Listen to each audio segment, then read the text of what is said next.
Jalaluddin Rumi রহমতুল্লাহ আলাই তিনি একজন গভর্নরের ছেলে, আমিরের ছেলে, অনেক আপনার সম্ভ্রান্ত ফ্যামিলির সন্তান। যে এলাকায় যেত ওনাকে অনেক সুন্দরভাবে ইস্তেকবাল করা হতো, ওনাকে বরণ করা হতো, ফুলের মালা দেয়া হতো। যে গভর্নরের সন্তান, সম্ভ্রান্ত ফ্যামিলির সন্তান, আবার এলেমের মধ্যে অনেক উচ্চ পর্যায়ে চলে গিয়েছিলেন, অনেক এলেম অর্জন করেছিলেন। তো শেষ পর্যন্ত তিনি অনুভব করলেন যে আমার এই বাহ্যিক এলেম আমাকে আল্লাহ পর্যন্ত মনে হয় পৌঁছাইতে পারবে না, আমার জন্য একজন প্রয়োজন কামেল রাহবরের। তো এই জন্য জালালউদ্দিন রুমি রহমতুল্লাহ আলাই তিনি চলে গেলেন ওনার শেখ তিবরিজি রহমতুল্লাহ আলাইহির দরবারে সান্নিধ্যে, যে আমার একজন কামেল রাহবরের প্রয়োজন। তো শেখ জালালউদ্দিন রুমি রহমতুল্লাহ আলাই শামসে তিবরিজির দরবারে চলে গেলেন। যাওয়ার পরে শেখ তিবরিজি রহমতুল্লাহ বললেন যে আমার দরবারে যদি থাকতে হয়, আমার দরবারের রীতিনীতি সিস্টেম মেনে অবশ্যই আপনার চলতে হবে। কয় ঠিক আছে। তখন বলছে, তুমি যে একজন গভর্নরের সন্তান, সেইটাকে তোমার পরিহার করতে হবে। আমার সাথে আমার পিছনে চলতে হলে একজন সাধারণ মানুষের বেশি তোমার চলতে হবে। তখন শেখ জালালউদ্দিন রুমি রহমতুল্লাহ আলাই সব শর্ত মেনে নিলেন। আল্লাহকে পাওয়ার জন্য, নিজের আত্মশুদ্ধির জন্য একজন কামের ওলিকে তিনি বেছে নিলেন। শেখ জালালউদ্দিন রুমি রহমতুল্লাহ আলাই আল্লাহকে পাওয়ার জন্য, আল্লাহকে খোঁজার জন্য, আত্মশুদ্ধির জন্য তিনি বেছে নিলেন শেখ তিবরিজি রহমতুল্লাহ আলাই। অথচ আল্লামা রুমি রহমতুল্লাহ আলাই কত বড় আলেম, আবার সম্ভ্রান্ত ফ্যামিলির সন্তান। না, আল্লাহ পাককে পাইতে হলে সব কোরবানি করতে হবে। আল্লামা রুমি রহমতুল্লাহ আলাই বলেন, খুদ বখুদ কামেল না শুধু মোল্লায়ে রুম, খুদ বখুদ কামেল না শুধু মোল্লায়ে রুম, তা গোলামে শামসে তিবরিজে নাশুদ। উনি বলেন এই রুমি পরিপূর্ণতা লাভ করতে পারেনি যতক্ষণ পর্যন্ত শামসে তিবরিজির জুতা না সোজা করছে। শামসে তিবরিজির সোহবতের কারণে আজকে রুমি হয়েছে, অন্যথায় রুমি এই পর্যন্ত আসতে পারতো না, মাওলা পাকের এত কাছে যাইতে পারতো না যদি আমি একজন শেখ তিবরিজির, শামসে তিবরিজির সোহবত আমি না পেতাম। এইভাবে মাথায় সাধারণ একটা গাঁটটি নিয়ে শেখ শামসুদ্দিন তিবরিজি রহমতুল্লাহ আলাইয়ের পিছনে পিছনে হাঁটতেছে। উনি যে এলাকায় যাচ্ছেন, আল্লামা রুমি রহমতুল্লাহ আলাই শেখ আপনার সেই এলাকায় যাচ্ছেন।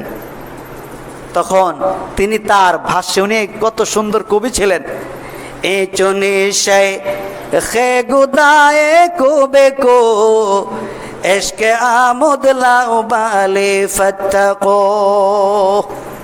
এত সম্ভ্রান্তের ফ্যামিলির সন্তান, আজকে যখন আমার আমিত্বকে আমি মিটিয়ে দিলাম, আমি একজন শেখ কামের সোহবতে নিজেকে বিলীন করে দিলাম, এখন আমি আর আমি নই, এখন আমার সব আমিত্ব মিটাইয়া আমি একজনকে রাহবর মানলাম। তার পরামর্শ অনুযায়ী আমার জীবনকে আমার পরিচালনা করতে হবে। যেহেতু নিজেকে এইভাবে মিটিয়ে দিয়েছেন, এই জন্য আল্লামা রুমি হয়েছেন।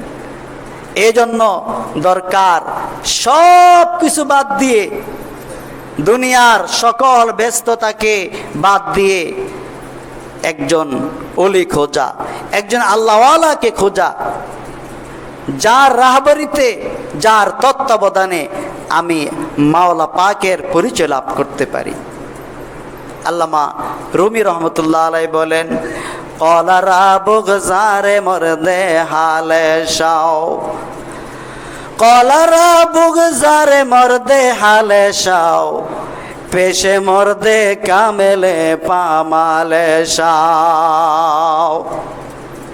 আল্লামা রুমি রহমতুল্লাহ আলাইহি বলেন, হে পৃথিবীর মানুষেরা, তোমরা কি মরবে না? তোমরা কি কবরে ঘরে যাবে না? তোমরা কি হাসরের ময়দানে উঠবে না? তোমরা কি আল্লাহ পাকের সামনে সাক্ষাৎ দিবে না? তোমরা কেন এইভাবে ভুলে রয়েছ?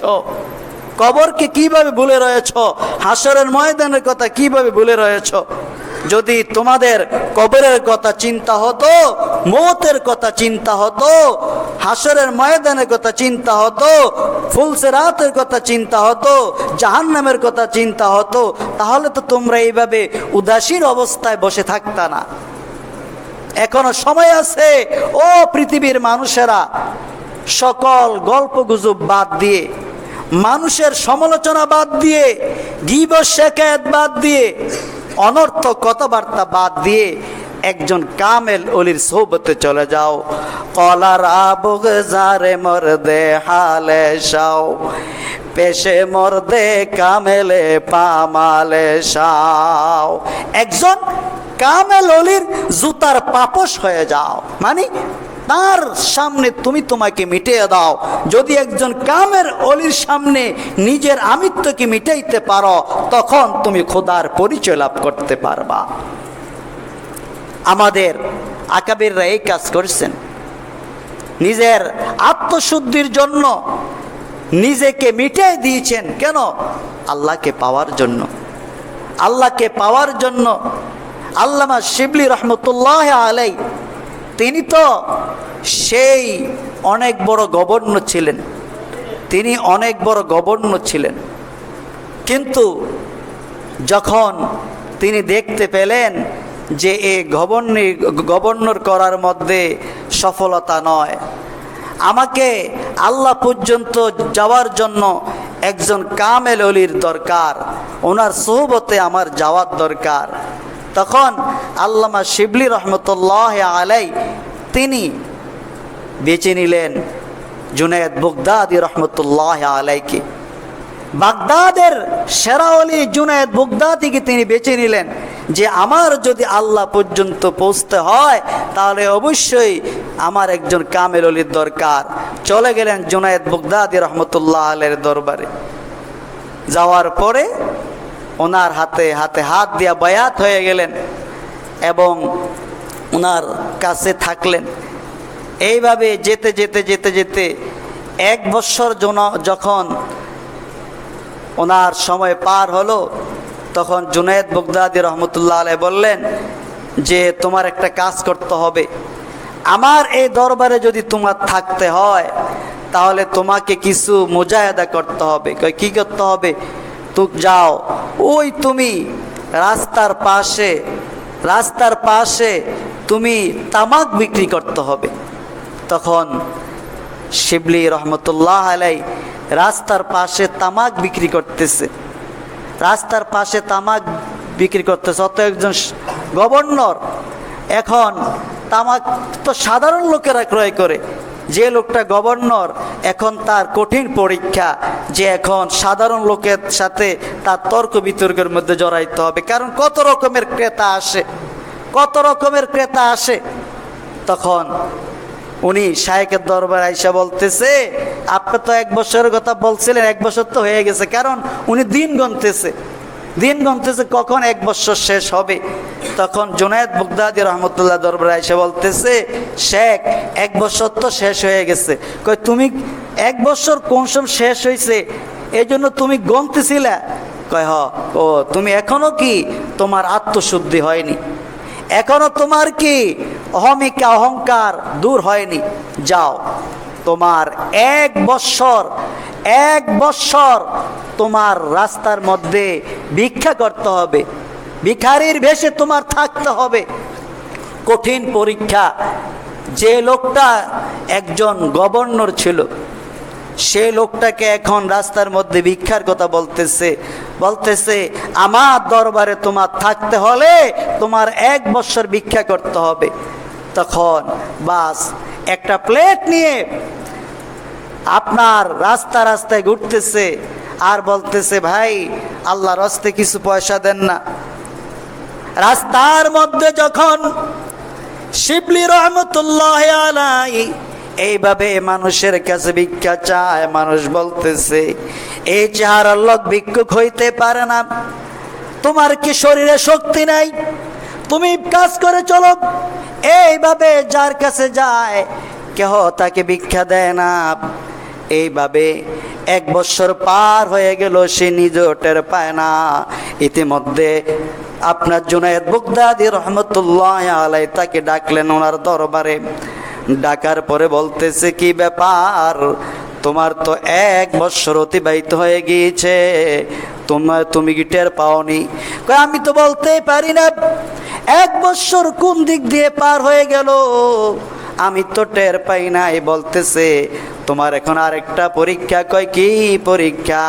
কয় যে তুমি যখন গভর্নর ছিলা, গভর্নর থাকাকালীন কত মানুষের সাথে মুআমালা মুআশারা করছো, কত মানুষের সাথে হইতে পারে খারাপ আচরণ করছো, তার জন্য তোমার মাপ ক্ষমা চাইতে হবে। আমি চাই ওই পরকালের আসামি হওয়ার আগে দুনিয়ার মধ্যে সব মিটে দাও। আমার দরবারে থাকতে হইলে একবার সম্পূর্ণ বেজাল মুক্ত হয়ে আমার দরবারে থাকতে হবে। যাও, কার সাথে কি মুআমালা করছো, কি লেনদেন করছো, সব চুকে আনতে হবে। শিবলি রহমতুল্লাহ আলাইহি আপনার খাতা কলম নিয়ে লেখা শুরু করলেন, অমুকে আমার থেকে এত টাকা পাবে, অমুকের সাথে আমার এই ধরনের খারাপ আচরণ হয়েছে, আমি তার কাছে যাই আমি মাপ চাইব। এইভাবে লিস্ট করতে করতে বিশাল বড় লিস্ট হয়ে গেল। এইভাবে লিস্টের নাম দেখে দেখা তাদের বাড়িতে যায় আর বলে আমি গভর্নর থাকাকালীন যদি কোনো রকমের রুরু আচরণ করে থাকি, কোনো ধরনের মুআমালা মুআশারার মধ্যে যদি কোনো ভুল ত্রুটি করে থাকি, আমাকে মাফ করে দাও। আর যদি কোনো টাকা পয়সা পাইবা বলো, আমি তোমাদের টাকা পয়সা পরিশোধ করে দিব।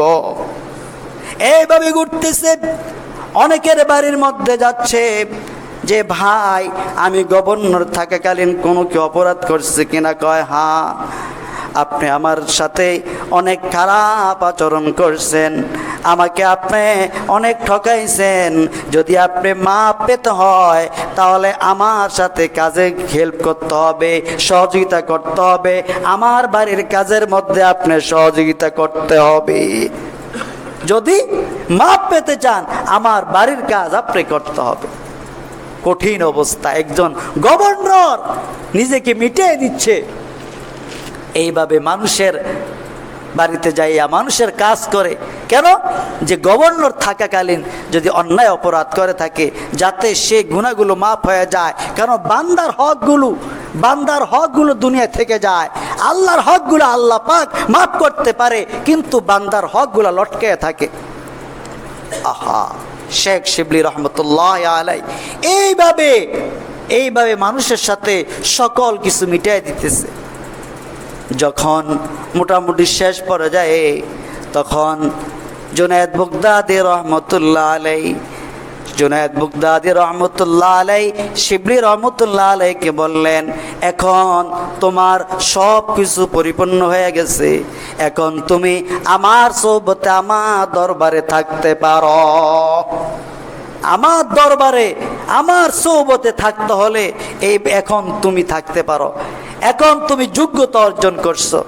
আমাদের মাশায়েখ কেরাম নফসের এইভাবে চিকিৎসা করত, কারণ আমাকে আপনাকে নষ্ট করতেছে আমার নফস আমাকে শেষ করতেছে। এই জন্য যদি নফসকে গুনার থেকে পরিশুদ্ধ করতে চাই, এই জন্য কামেল রাহবরের প্রয়োজন, কামেল অলির প্রয়োজন। ভাই, আমরা সকলেই গুনাহগার, কেহ ফেরেশতা নয়, গুনাহ কিছু না কিছু করছি। আপনার উজানির কারি ইব্রাহিম সাহেব রহমতুল্লাহ আলাইহি, যিনি মক্কার মধ্যে 10 বছর কোরআনে কারিমের কেরাত তাফসীর শিক্ষা করেছেন, 10 বছর শিক্ষা করে যখন দেশে আসলেন, তারপরে তার জন্য একটা জিনিস এখনো অসম্পূর্ণ রয়েছে, সেটা হচ্ছে আল্লাহ পাকের খুঁজে পাওয়া, আল্লাহ পাকের পাওয়া, আল্লাহ পাকের মুহাব্বত অন্তরে আপনার জাগ্রত করা, এই জন্য একজন কামেল ওলির জন্য তিনি অপেক্ষা করেছিলেন। এই জন্য তিনি চলে গিয়েছেন গঙ্গুতে, রশিদ আহমদ গঙ্গুই রহমতুল্লাহ আলাইহির সোহবতে। কেন গিয়েছেন এত কষ্ট করে? ওই জামানায় আপনার গাড়ির ব্যবস্থা ছিল না, কিন্তু কষ্ট করে গিয়েছেন আল্লাহকে পাওয়ার জন্য, আল্লাহকে চিনার জন্য, জিকির আজকারের মজা পাওয়ার জন্য। কোথায় চলে গিয়েছেন? আপনার গঙ্গুর মধ্যে। বাংলাদেশি একমাত্র ওলি শেখ সুলতানুল আউলিয়া কারি ইব্রাহিম সাহেব রহমতুল্লাহ আলাই। শাহজালাল ইয়ামান থেকে এসেছেন, সব ইয়ামান থেকে আসা, কেউ শাহ আলী বগদাদ শরীফ থেকে আসা, সব বাহির থেকে। আর এই দেশের সেরা একজন ওলি, যার নাম সারা দেশে উপমহাদেশে ছড়ায় আছে, আলেমদের মুখে মুখে, তিনি হচ্ছেন উজানির সুলতানুল আউলিয়া শেখুল কুররা কারি ইব্রাহিম সাহেব রহমতুল্লাহ আলাই। তিনি কত বড় ওলি আমি বিভিন্ন সময় বলেছি।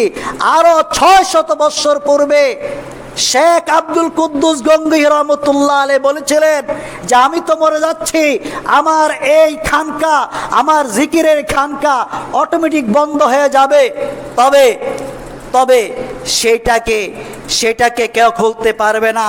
তবে বাঙ্গাল থেকে একজন পাগল আসবে, বাঙ্গালের পাগল যখন আইসা আমার খানকার সামনে যখন জিকির শুরু করবে, তার জিকিরের জরবে আমার খানকার দরজা অটোমেটিক খুলে যাবে। আল্লাহু আকবার বলেন। এগুলো বানানো কথা নয়, এগুলা ইতিহাস এখন বইয়ের আকারে ছাপা হয়েছে। কত বছর আগে? আরো 600 বছর আগে। তখন কারি ইব্রাহিম সাহেব ওই দরবারে গেছে, আর 100 বছর পার হয়ে গেছে। তো উনি বলছে 600 বছর, তো যাক 500 বছরের কথা বলছে। ঠিক উনি 500 বছর পরে কারি ইব্রাহিম সাহেব রহমতুল্লাহ আলাই রশিদ আহমদ গঙ্গুই রহমতুল্লাহ আলাই সোহবতে চলে গেছে। যাইয়া 17 দিন ওনার তত্ত্বাবধানে রিয়াজত মুশাহাদা করে খেলাফত প্রাপ্ত হয়ে যখন শেখ আব্দুল কুদ্দুস গঙ্গুই রহমতুল্লাহ আলাইহির খানকার সামনে মাওলার জিকির শুরু করছে, জিকিরের জরবে 500 বছরের পূর্বের দরজা অটোমেটিক খুলে গিয়েছে।